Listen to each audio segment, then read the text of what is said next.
All right, here we go at the launch site. Eliminator.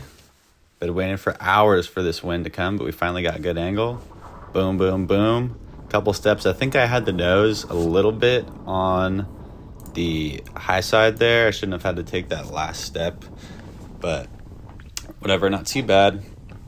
Biggest thing I noticed on this whole flight was just really felt like I was cross-controlling or not pulling enough or overcorrecting. Talking with Willie afterwards, it sounds like maybe it was more just the conditions with that swirling. So north wind's coming over the back of the ridge here at the Eliminator launch site. Whew, getting squirrely. And so with that, kind of means that you're going to have some swirly conditions if the north wind's prevailing. And you can't launch if it's just pure north wind. And so we just got the wind to flip coming up the slope. See those clouds up ahead. It was kind of breaking up the thermal lifting effect just because there wasn't a lot of heat getting down to the ground to flip the wind to come up the slope. And so just barely at a small window. And so as you can see, I'm doing a lot of bumping around, just trying to figure this out. And so, yeah, second mountain flight, solo. Did this same exact launch site at sunset. Unfortunately, didn't have the GoPro because we did it super rushed, but that flight was amazing, just like butter. This one was a lot more similar to my tandem flight that I did, where it's just like, wow, we're kind of on a roller coaster here, but this one wasn't too bad. I started getting a little bit too left there, so I think Jay came on the radio and was like, all right, go a little bit right. But yeah, cleared the power lines, no problems, and so now my biggest next objective is just looking at this ridge here. If I have a ton of lift, I could go for the antenna farm, which is those kind of buildings on that little left bump there. If not, and that's currently this flight, definitely not enough height for that. I'm just going for the roundhouse straight in front of me there. And so a little bit smoother in here in a couple sections. That was a lot more fun. So just looking for that roundhouse that I see coming up there. Off just to the far right there, there's those red buildings at St. Mary's. There's an emergency landing zone over there. Not ideal to exit from, and just not as good of a landing as Parma in general. And so really hoping to clear the ridge here, and about here is where I start to relax a lot more and just kind of realize, like, yeah, I'm definitely going to clear the ridge. Not going to have a problem making it down on this pre-planned flight path that I was expecting to do. And so start to have a lot more fun here, where I'm just like, okay, I can take a deep breath. Like maybe there's some little bit of thermal lift coming up here on this ridge line here. This is kind of the spot for getting lift on this particular ridge line, or so I'm told. Again, second flight. This is my 6th or 7th day total ever hang gliding, and so still learning the ropes, but I think I'm starting to get a feel for it a little bit here. And so coming out here, and I think I did feel a little bit of lift. You can see me looking to the right there. I'm like, okay, where am I going up? Am I going down? As I look out to the horizon, comparing with that ridge line, I don't have a altimeter or anything on this particular flight, and so not an easy way to tell. So like that sharp right turn, it looked like I didn't actually induce that one, and I was kind of curious about that one. And so yeah, it looks like I might have gotten a little lift or just gotten dropped out of the thermal, and that kind of caused me to drop out as I was getting shoved out of the thermal there. And so yeah, just cruising down now. A little cross control, not the best form on some of these moves. It's kind of a tough to watch the tape and realize that I'm making the mistakes I'm trying not to do, but still learning. That's the way she goes. And so the wide angle makes this look pretty low, but I mean, I'm pretty cool. I'm pretty high up there. I mean, look how small that car is. And so it's actually not that high. I don't know what my altitude over ground level is here, but at least I'm not even going to guess. Decently high up.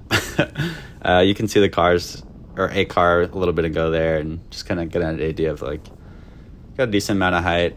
I think I'm going to angle the GoPro a little bit farther down on the next one. Hard to say for sure what the best placement is, though. I just got to look at some other guys' videos and see what the optimal location might be. So yeah, just cruising through here. I think directly on the far right, that's kind of like an emergency landing hill. Not super ideal. And then now you can see Parma Park. It's those two cleared spots. I'm going for the one on the left, lower Parma. The other one's upper Parma. And then, yeah, so my approach here will just follow along this ridge.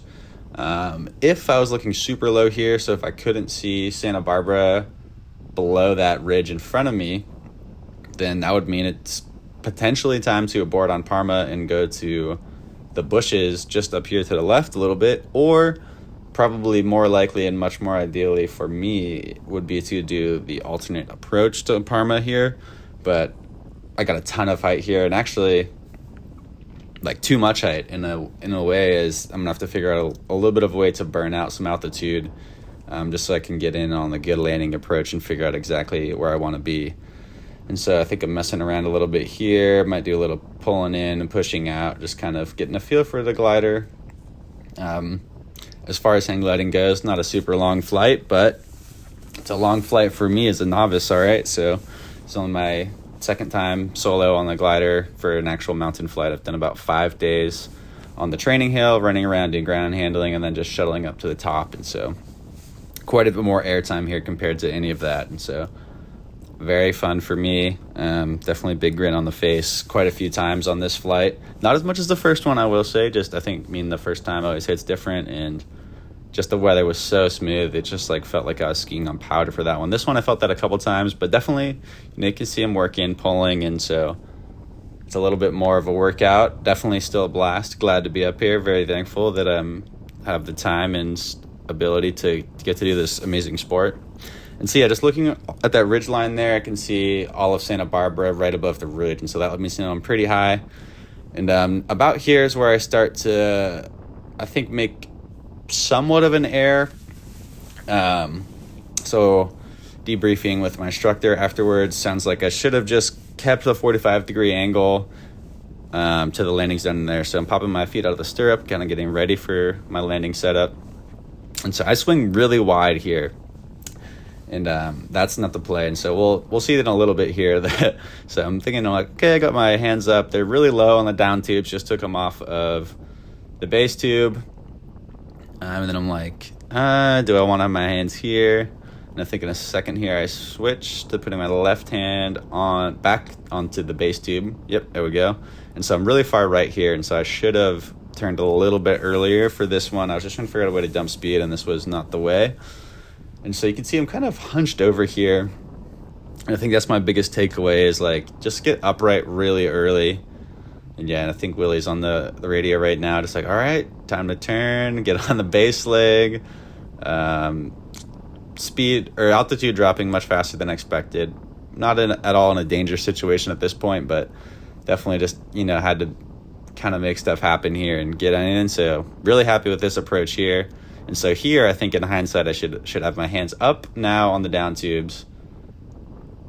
And then, yeah, hands up on the down tubes. Wow, okay. My memory was bad, so I was thinking I had them on the down tubes, but I did not. I had them on the base tube. Willie was right. And so, yeah, should have had my hands up on the down tubes.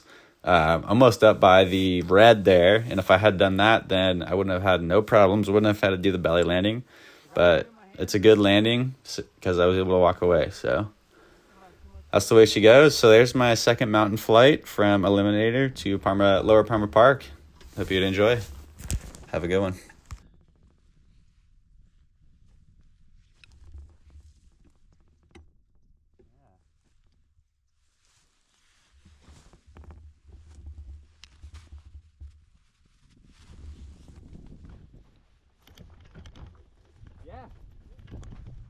Yeah, down tube's looking okay. I don't think I messed it this time. Yeah, it was pretty graceful for a belly landing, it felt.